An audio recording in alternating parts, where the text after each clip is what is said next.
Happy New Year. Well, it may not be a very interesting topic for a Happy New Year, but well, we'll have to go through this. This morning, I'm going to talk about femoral shaft fractures. It's a common injury due to major violent trauma. There is usually one femur fracture per 10,000 people. It's more common in people less than 25-year-old or more than 65-year-old. Mostly due to motor vehicle accidents, motorcycle accidents, pedestrian, aircraft, and gunshot wound accidents are most frequent causes. Well, let's go back to anatomy. Femur is a long tubular bone with an anterior bow with flare at femoral condyles. Blood supply by metaphyseal vessels, and there is a single nutrient artery in diaphysis, enters through the linea aspera. The nutrient artery communicates with medullary arteries in intramedullary canal. The medullary arteries supply 2/3 of endosteal blood supply, and the remaining 1/3 blood supply is by the periosteal blood vessels. So these days, the choice of treatment is a reamed internal fixation by a reamed intramedullary locking nail. Reaming destroys, there was a lot of controversy initially because reaming destroys intramedullary endosteal blood supply. So the people of the previous generation orthopedic surgeons, they were used to putting plates over the femur. They started criticizing this. Well, this reaming destroys intramedullary endosteal blood supply. But it was proved by histological experiments that after reaming, the periosteal blood flow increases. And once again, medullary blood supply is re-established over 8 to 12 weeks in spaces left in canal by implant. So people initially thought to place unreamed intramedullary nailing as it decreases blood flow less, but those nails were loose nails. They ended up with a higher rate of non-union. So present day choice is a reamed intramedullary nail. Well, if you go for the classification, femur fracture is classified as either it's a simple fracture, spiral fracture, or a simple oblique fracture, or a transverse fracture, or a wedge fracture. It's a spiral wedge, or it's a bending wedge. There's a bending here. Or a wedge fracture with fragmented wedge. And these are complex fractures. There are so many fragments. And this is, this is a segmental fractures. There are 3 fragments here, 1, 2, 3. When there are more than 2 fragments, 2 major fragments, then it's called a segmental fracture. This is a complex fracture, irregular, with so many pieces. In a femur fracture management, when there is piriform fossa is somewhere around this place, intact, lesser trochanter intact. The piriform fossa relates to the insertion of the piriformis muscle. Can you nail this, or should you nail this? Initially, what do you do when the patient first comes? Initial traction with portable traction splint, that is a surface traction, or transosseous spin and balance suspension if it is anticipated that the planned operation will take a long time. Timing of surgery is dependent on resuscitation of patient, as it's a mostly it's a road traffic accident. There are fractures and major trauma to other organs also. So the priority is a resuscitation of patient, and fracture shaft of the femur leads to about 1.5 liters of blood loss. So it's a severe injury. There could be other injuries over the abdomen, solid organs, that is liver, spleen, kidneys. That leads to a severe amount of blood loss. Or there could be injuries to the chest and the brain. Or if it is a simple one, for an isolated femur fracture. Diaphyseal fractures are managed by intramedullary nailing through an antegrade or retrograde insertion site. Antegrade means you insert the nail from the top, that is from the piriform fossa, that is from the neck of the femur. And through the retrograde means you go from below. Well, coming to this later on. Or the second choice is proximal or distal 1/3 fractures may be managed best with a plate or an intramedullary nail depending on the location and morphology of the fracture. So in proximal 1/3 fractures, many of them can be managed with a dynamic hip screw, and the distal fractures, intercondylar or transcondylar fractures, those can be managed by a lateral femoral distal plate. This is a photograph of the initial traction splint that affords rest to the part. That means the bone spikes do not damage the muscles any further, so there is stoppage of bleeding. You can apply ice packs over here. This is a Hare traction splint for initial reduction of femoral fractures prior to operating room or skeletal traction. When the patient is having major trauma to other sites of the body, such as your abdomen, chest, brain, so what we do is that is called a damage control orthopedics, or a DCO.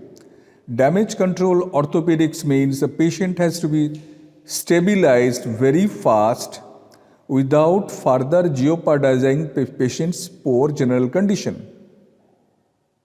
Because select group of critically injured or borderline patients may not tolerate extensive procedures or blood loss. Well, there was a time, say about 20 years back, there was a group of surgeons who tried to fix all the fractures in the initial setting within 6 hours.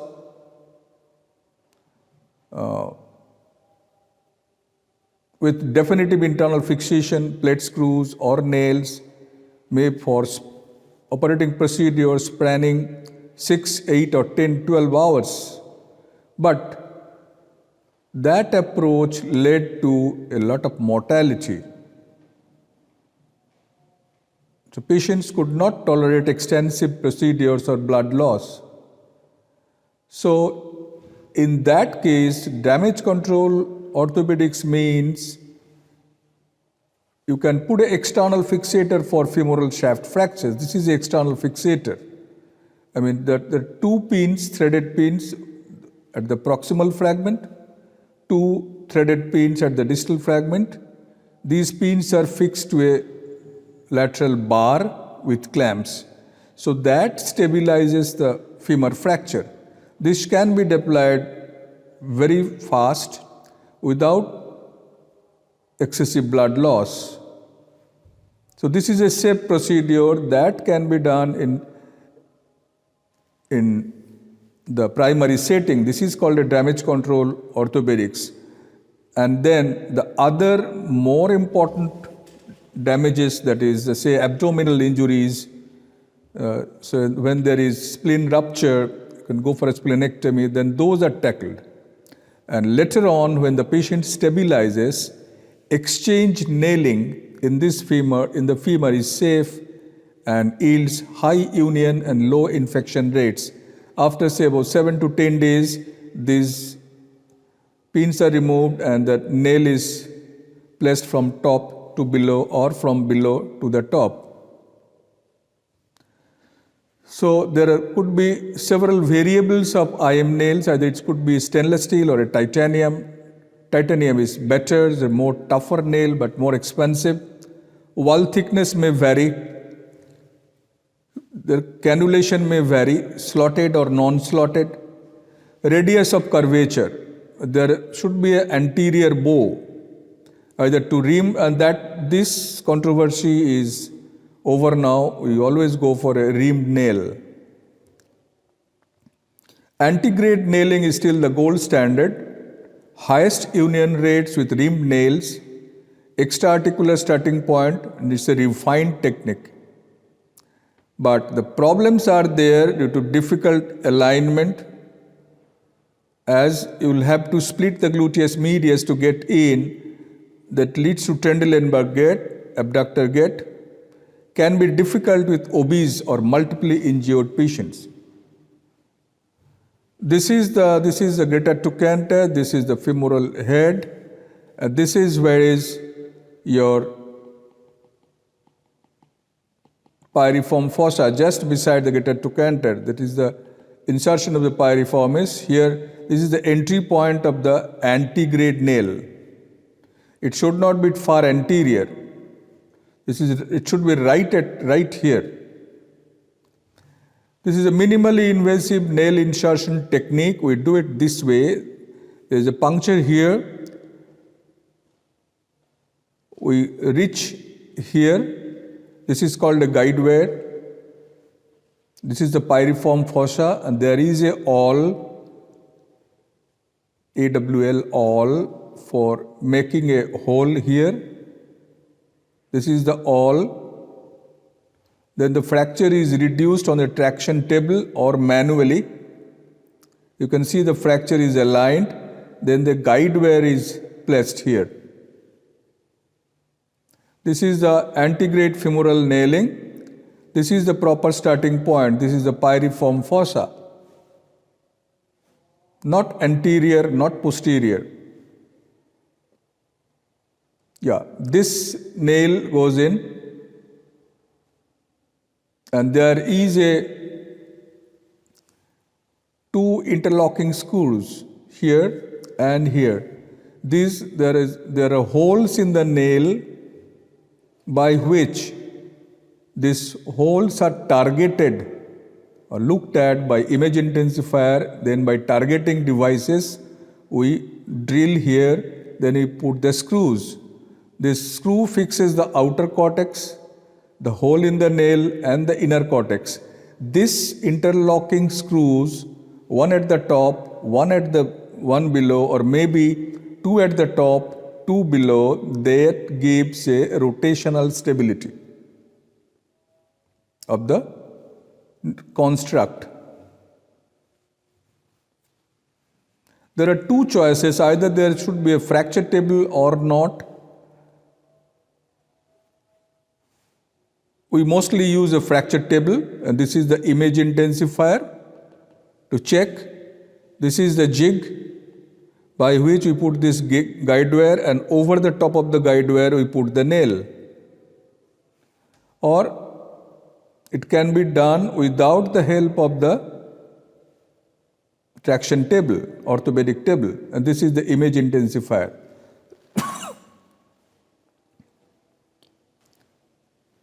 What is a retrograde nail? Retrograde nailing has advantages: easier in large patients to find starting point, better for combined fracture patterns, that is ipsilateral femoral neck, tibia, acetabulum, union approaching antegrade nails when reamed. Retrograde nailing has its problems. Union rates are slightly lower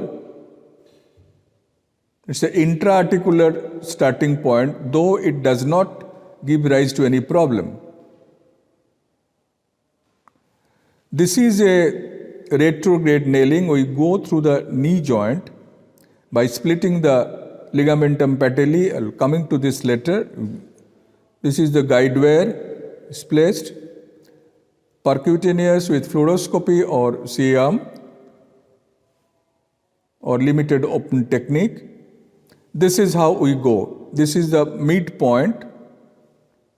This is the guide wire, and we call this line is a Blumenstadt line. Blumenstadt line. This is the guide wire. By splitting the ligamentum patelli, we go target the intercondylar notch. It's very easy, simple. Then through the image intensifier, we place the guide wire. Now this is the fracture. Fracture is manually reduced. Then the guide wire is put. Then over the guide wire, reaming is done. After reaming, this nail is placed on top of the guide wire. This is the nail, and these are interlocking screws.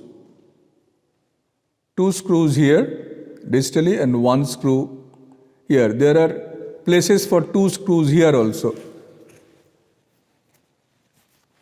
This is better in bilateral femur fractures, nailed retrograde.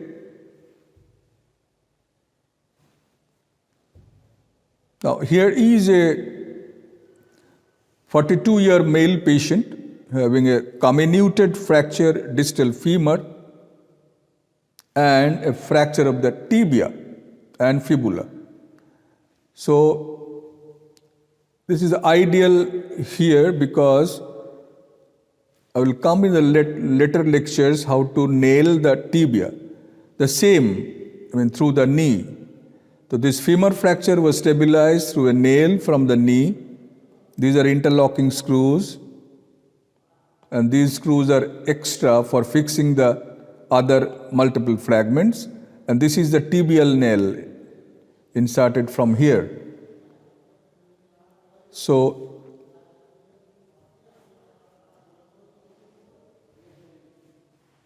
this is retrograde nailing is beneficial for floating knee injuries. This is called a floating knee. This is the knee joint when there is one fracture proximal to the knee and there is one fracture distal to the knee. This is called a floating knee injury. Similarly, if there is a floating elbow injury, when there is a supracondylar fracture, humerus plus fracture both bone forearm. So this elbow joint is completely free. That is called a floating elbow injury. So in femur fracture, technically the antegrade intramedullary nailing in supine is better, or it can be done lateral also, and retrograde intermedullary nailing, that is also possible for distal fractures. The supine, the knee has to be flexed 50 degrees. So that it is not possible in completely stiff knee.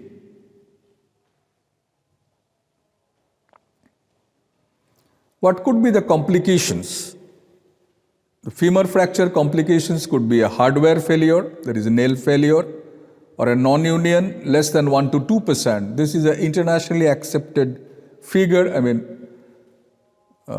This is easily achievable, unless provided the technique is right. Well, if you are not very careful, that can lead to malunion, shortening, malrotation, or angulation. Well, there is always a chance of infection. The risk is less because you are not opening the fracture site. Fracture site is not disturbed. So there is minimally invasive technique. So the exposure is much less. There is a less chance of infection. Of course, there is chance of neurologic or a vascular injury. These complications may occur. There could be a heterotopic ossification. This is one. This patient underwent a non-union because the fracture site is still visible, non-union. What you do as a treatment is you just change the nail to a bigger diameter nail. In subtrochanteric fracture management, possible to perform intramedullary nail if the piriform fossa is intact. Plating is also an option. Subtrochanteric, this is another variety of fracture at the proximal femoral fractures. This is a lesser trochanter. When the subtrochanteric fractures are from the base of the lesser trochanter to 5 centimeter distal, this is called a subtrochanteric fractures. Well, these subtrochanteric fractures can be managed with a nail, the interlocking screw here, or can be done with a plate also. This is called a DCS, dynamic condylar screw. I mean, this looks like somewhat like a DHS, but no, this is not a DHS. It basically came for fixing the intercondylar, the knee joint fractures. It has its usage in the proximal fractures also. This is called a DCS. The subtrochanteric fractures can be well managed with a DCS, dynamic condylar screws. What happens if there is femoral neck and shaft fractures, such as the patient came with a femoral shaft fractures which was fixed with a nail and interlocking screw. Then at that time it was diagnosed as having a fractured neck of the femur also, Then this neck of the femurs was stabilized or fixed with multiple screws, 3 screws, either in front or behind the nail. There is a lot of space there. You can press the screws. These are not going through the nail. These are either in front of the nail or behind the nail. So this is a ipsilateral femoral neck and shaft fractures, such as this patient is having a fractured neck of the femur here. This is fixed with a dynamic hip screw here, and the shaft fracture somewhere around here is fixed with a retrograde nail, this one, retrograde nail. It goes up to this, stops up to this. These are special indications. What do you do in a femoral shaft fracture with vascular injury, suppose in a gunshot injury? This is angiography, there is a block here. This is angiography, this is femoral artery, medially, angiography. So what you do is we quickly external, they use a 80 nylon for repairing the vessels. So one has to fix the bone, otherwise any movement at the bone will cause movement at the repair site, suture site, and that suture will give way. So it should be quick external fixation with restoration of length, then the vessel is repaired. Even in open femur fracture, antegrade IM nail is safe. Reamed antegrade intramedullary nailing has been shown to be open femur fracture, antegrade IM nail is safe. Reamed antegrade intramedullary nailing has been shown to be effective. A high union rate, low complications, it is possible. So, IM nailing of the femoral shaft is choice to nail depends on fracture configuration, especially at proximal and distal ends. At proximal and distal ends, you have another choice of putting a plates. There are different sorts of plates, either it's a DHS or a DCS, or in the distal, I'll talk about that in the next class. You can put in plates, locking distal femoral plate. And the choice of nail, which particular nail, depends on fracture location, associated musculoskeletal injuries, and obesity. Think before I am nailing a femur. Well, every surgical procedure, one has to go for a detailed pre-operative planning. Either the diagrams, you read the operating procedures again, or these days excellent videos are available. You can go through the video operating technique, so you rehearse at home.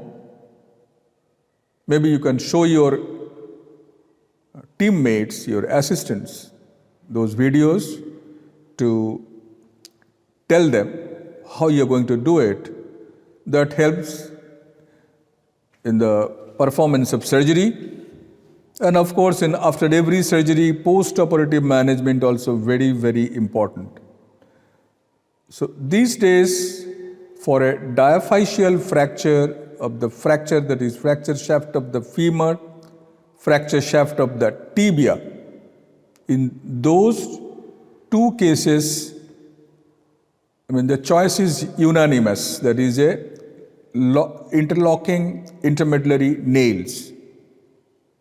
There may be controversies in cases of humerus also, either it's a nail or a plate, but in femur and tibia shaft fractures, the first choice is a nail. Well, thank you very much for your patient hearing.